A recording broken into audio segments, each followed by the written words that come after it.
I'm declaring war on drugs. This city is against drugs. O anong ginawa nila? Nirelieve nila 36 ka pulis. Wala naman ako inutusan. Tanga talaga.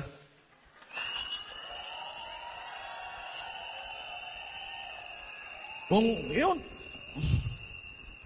Kaya nga, it's really confusing.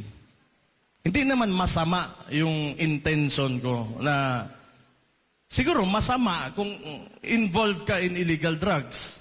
But, for the people na ayaw nila na kumain ng sabo yung anak nila, yung kapatid nila, ayaw nila mag-shrink yung utak. Bakit? Why is it an issue for them? Itong DILG.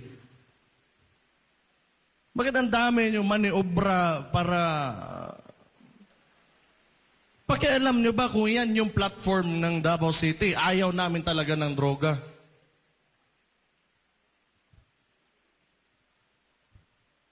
What?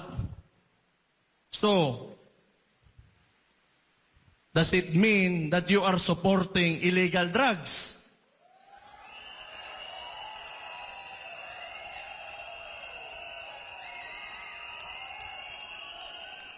Yeah.